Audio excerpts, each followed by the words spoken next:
نگاہ نہیں جائے گی، اور جب دوسرے کے گناہ پہ نگاہ نہیں جائے گی تو انسان اپنی اصلاح کرے گا۔ اور یہی بات ہمارے اماموں نے سمجھائی، یہی بات ہمارے ائمہ نے سمجھائی، دوسروں کے بارے میں نہیں، اپنے بارے میں غور کر۔ کسی نے آ کے سوال کر لیا امام زین العابدین علیہ الصلوۃ والسلام سے، اللہم صلی علی محمد و آل محمد، اور جب کسی نے آ کے سوال کر لیا مولا کس کا احترام کرے، امام نے فرمایا اپنے سے بڑوں کا احترام کرو۔ کہ مولا کیوں؟ کہ اس لیے عمر زیادہ ملی ہے، نیکی کرنے کا موقع تم سے زیادہ ملا ہوگا، اس لیے احترام کرو۔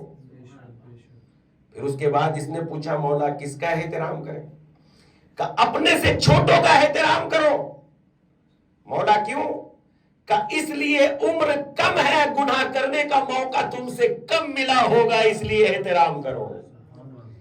پھر اس سائل نے سوال کر لیا، اس کا احسان ہے ہم پر کہ یہ سوال کر رہا تھا اور ہم جواب لیتے جا رہے تھے۔ پھر اس نے سوال کیا مولا اب کس کا احترام کروں؟ کہ اپنے برابر والوں کا احترام کرو۔ اب اس نے سوال کر لیا بڑوں کا احترام اس لیے کہ اس کی نیکی زیادہ ہے، چھوٹے کا احترام اس لیے کہ اس کے گناہ کم ہے، برابر والے کا احترام کیوں کروں؟ امام نے فرمایا تجھے دوسرے کے گناہ کے بارے میں شک اور اپنے گناہ کے بارے میں یقین، شک کی کوئی حیثیت نہیں ہوتی، یقین کی حیثیت ہوتی ہے۔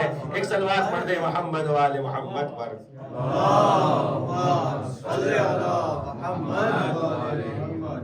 تو اس لیے جب انسان خود سے سوال کرنا سیکھ جائے میں کیسا ہوں، یہ سب سے بڑی انسان کی کامیابی نجات اسی بات میں ہے، میں کیسا ہوں۔ دوسرے کے گناہ کے بارے میں، دوسروں کی ٹوہ میں تو کبھی جاؤ ہی مت۔ یہاں تک کہ اسلام نے اتنا بھرم رکھا اگر گناہ کرتے بھی دیکھ لو تب بھی کہنے کی ضرورت نہیں ہے۔ کمال ہے کہ نہیں ہے؟ تو اس اعتبار سے دوسروں کی ٹوہ میں نہیں، اپنے۔ اور جب ہم اپنے آپ سے سوال کرتے ہیں، مادر وہب قلبی نے سوال کیا خود سے، یہ کون ہے، یہ قافلہ کون ہے، کہاں جا رہا ہے؟ اور دیکھیے جب انسان خود سے سوال کرتا ہے تو عزت کتنی ملتی ہے۔ نہیں سمجھ میں آیا، جواب نہیں ملا، اس لیے کہ کبھی کہتی ہے کہ یہ قافلہ جو ہے جنگ کی طرف جا رہا ہے، خود اپنے آپ کو جواب دیتی ہے اگر یہ قافلہ جنگ کی طرف جا رہا ہے تو اپنے چھوٹے چھوٹے بچوں کو جنگ میں کوئی لے کے نہیں جاتا، آخر یہ قافلہ کون ہے؟ پھر اس کے بعد خود سے سوال کرتی ہے یہ قافلہ تجارت کے لیے جا رہا ہے تو خود ہی اپنے آپ کو جواب دیتی ہیں قافلے میں، تجارت کے قافلے میں کوئی اپنی عورتوں کو لے کے نہیں جاتا۔ ارے یہ قافلہ کون ہے جس میں چھوٹے چھوٹے بچے بھی ہیں، وہ مائیں بھی ہیں اور ماں کی آغوش میں ایسے پھول سے بچے ہیں۔ ارے یہ دھوپ میں کیوں نکل آئے، یہ کیسے نکل آئے ان چھوٹے چھوٹے بچوں کو لے کے، ان بیبیوں کو لے کے؟ اے وہب قلبی میرا دل تو ٹوٹا جا رہا ہے۔ جاؤ بیٹا چلے جاؤ، اور جانے کے بعد پتہ لگاؤ یہ قافلہ والا کون ہے، یہ کہاں جا رہے ہیں۔ وہب قلبی نے ماں کی اطاعت کی اور اطاعت کرنے کے بعد آقا کی خدمت میں آئے، اور جب آقا کی خدمت میں آئے ایک مرتبہ پتہ چلا وہب قلبی کے تو ہوش ہی اڑ گئے۔ کیا دیکھتے ہیں حسین ابن علی ہے، چاہے کوئی مسلمان تھا یا نہیں تھا مگر علاقہ جانتا تھا حسین کی عظمت کیا ہے، جن کے لیے پیغمبر نے فرمایا حسین منی وانا من الحسین، ارے حسین مجھ سے ہے اور میں حسین سے ہوں، لہذا حسین کی آقا کی مولا کی عظمت تو سب جانتے تھے۔ مرتبہ جیسے ہی وہب قلبی نے امام حسین علی ابن ابی طالب کو دیکھا ویسے ہی مرتبہ ہوش اڑ گئے، آقا آقا کہاں جا رہے ہیں؟ امام حسین نے سب کچھ بتایا اور بتانے کے بعد بتایا اے وہب قلبی ہمیں امت نے اپنے وطن میں نہ رہنے دیا، ہم مقتل کی طرف جا رہے ہیں جہاں ہمارے چھوٹے چھوٹے بچے قتل کر دیے جائیں گے، جہاں ہماری عورتوں کی ردائیں چھین لی جائیں گی۔ مرتبہ وہب قلبی ماں کی خدمت میں واپس آتے ہیں، اور ماں کی خدمت میں واپس آنے کے بعد مرتبہ سارا واقعہ کہتے ہیں اے والدہ گرامی یہ نبی کے نواسے حسین ابن علی ہے۔ ماں دل سے بے قرار ہو گئی، اے وہب قلبی کیا یہ فاطمہ کے بیٹے حسین ابن علی ہیں؟ ہاں ہاں والدہ گرامی یہ نبی کی بیٹی کے بیٹے حسین ابن علی ہیں۔ اور ایک مرتبہ ساری روداد وہب قلبی نے سنا کہ ماں سے کہا اے والدہ گرامی چلو ہم اپنا سفر آگے بڑھتے ہیں۔ اے وہب تو نے انصاف نہیں کیا، ارے رسول اللہ کی بیٹی کا گھر اجڑے اور فاطمہ کا گھر اجڑے اور وہب قلبی کی والدہ کا گھر آباد رہے۔ نہیں وہب قلبی ایسا نہیں ہو سکتا، جو حالت حسین ابن علی کے ساتھ ہوگی اے وہب وہی انجام ہمارا ہوگا۔ چلو حسین کی خدمت میں چلتے ہیں اور حسین کے قدموں پہ قربان ہو جاتے ہیں۔ تو اس اعتبار سے وہب قلبی کی والدہ نے شہادتیں پیش کی اور دنیا کو بتایا جب انسان کی فکر واضح بڑی ہو جاتی ہے تو انسان کو بہت زیادہ وسعتیں مل جاتی ہیں۔ الا لعنۃ اللہ علی قوم الظالمین وسيعلم الذين ظلموا ایام منقلب ینقلبون۔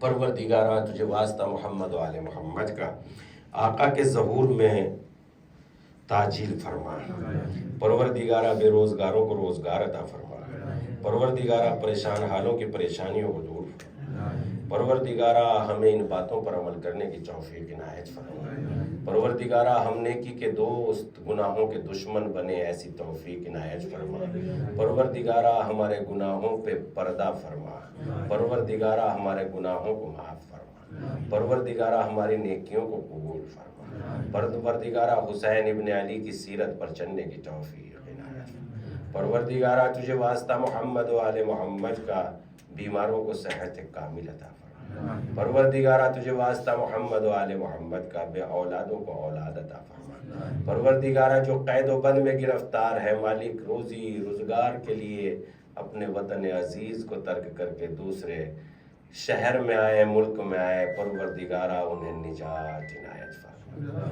پروردگارہ تجھے واسطہ محمد و آل محمد کا آقا کے ظہور میں تاجیل فرما، ہمیں ان کے اعوان و انصار میں شمار فرما۔ ربنا تقبل منا انک انت السمیع العلیم